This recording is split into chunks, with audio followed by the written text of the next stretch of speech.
Welcome to my channel. Tonight, I share with you a terrifying story that has haunted me for years. This is not just a tale, it's a recount of real horror. The events I am about to describe took place at Chalet Number 10 and changed my understanding of fear forever. Prepare yourself for a journey into the unknown. I had always loved the idea of escaping to a secluded chalet for some peace and quiet. When I found Chalet Number 10, it seemed perfect, tucked away deep in the forest, far from the city's clamor. I rented it for a week, eager to enjoy some solitude and relaxation. Little did I know, what awaited me was far from serene. The chalet was an old, dilapidated building with creaky wooden floors and a musty smell that lingered in the air. It was isolated, surrounded by thick trees that seemed to whisper their secrets in the wind. When I arrived, I felt a strange sense of dread, but I dismissed it as mere anxiety. After all, it was just a chalet, or so I thought. The first night passed without incident. I unpacked my bags, settled in, and went to bed early, hoping for a good night's rest. But around midnight, I was awakened by a sound that frowned my blood-soft, rhythmic knocking coming from the wall behind my bed. I tried to convince myself it was just the house settling, but the knocking persisted, growing more insistent. I got up to check, but found nothing unusual.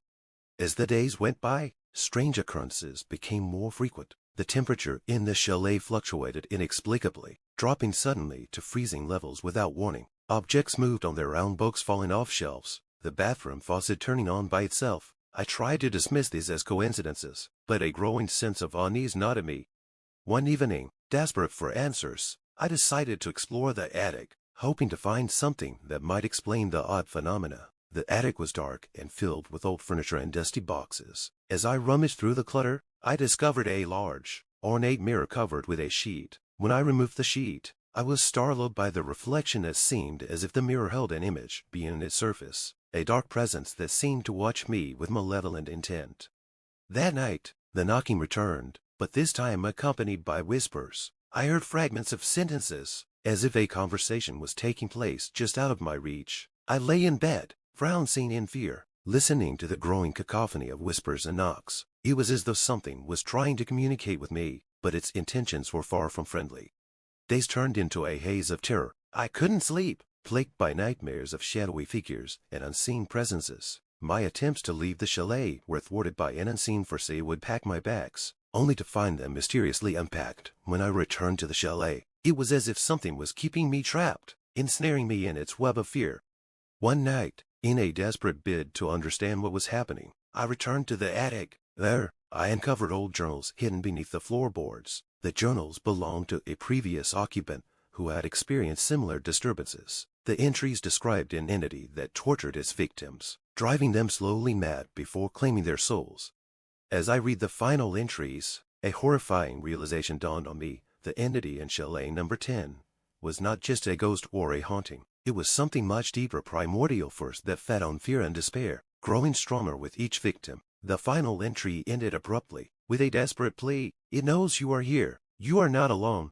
Determined to confront the entity, I decided to face it directly. I returned to Chalet Number 10, a mix of fear and resolve coursing through me. This time, I was prepared. I brought with me a collection of protective symbols and artifacts I had learned about from Dr. Carter. My goal was to break the entity's hold on the chalet and end the reign of terror. Entering this chalet, I was struck by how much it had changed since my last visit. The interior was now more sinister, with shadows moving as if alive and an atmosphere thick with malevolence. The temperature had dropped drastically, and the whispers I had heard before had become an oppressive murmur. I made my way to the attic, where I hoped to confront the source of the disturbance. The attic was as I had left it, cluttered and dark, but the mirror I had discovered before now seemed to pulse with dark energy. The reflection in the mirror was different this time. It showed not just my image, but a series of shadowy figures, their eyes glowing with an unnatural light. I began setting up the protective symbols around the attic, reciting the incantations I had learned. The air grew colder, and the shadows in the mirror seemed to rise and shift. As I worked, I felt a presence growing stronger, pressing against me with a tangible force. It was as if the entity was aware of my intentions and was determined to stop me. The whispers turned into a cacophony of voices, each more desperate and enraged than the last. The walls of the attic seemed to close in, and the temperature plummeted to bone-chilling lows. The mirror's reflection became more distorted, showing scenes of torment and despair too horrifying to comprehend. I could feel a powerful force pulling at me, trying to drag me into the mirror's depths. My heart raced, and I struggled to maintain my focus, that entity's presence pressing in from all sides. Just as I thought I couldn't hold on any longer, a blinding flash of light erupted from the mirror. The force of the light was so intense that I was thrown backward, landing heavily on the attic floor. The voices and whispers ceased abruptly, and the oppressive atmosphere lifted. I lay there, gasping for breath, my body aching from the ordeal. When I finally managed to get to my feet, the attic was eerily calm. The mirror's reflection was once again just a reflection, and the shadows that had once plagued the room were gone. The protective symbols I had placed around the attic seemed to have absorbed the dark energy, leaving the room cleansed of its malevolent presence. Exhausted but relieved, I left Chalet Number 10 for the final time. I knew that the entity had been banished, but the experience had left its mark on me. The fear and anxiety that had consumed me during my time at the chalet would never fully fade, but I hoped that by confronting the entity and breaking its hold, I had put an end to the terror that had plagued Chalet Number 10.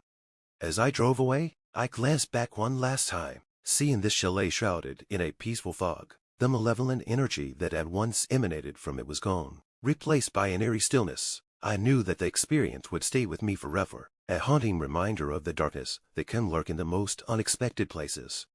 The memory of Chalet Number 10 will always be a part of me, a chilling reminder of the power of fear and the strength it takes to confront it. And while I hope never to encounter such darkness again, I carry with me the knowledge that even in the face of the most terrifying of forces, there is always a glimmer of hope and the possibility of overcoming the darkest of.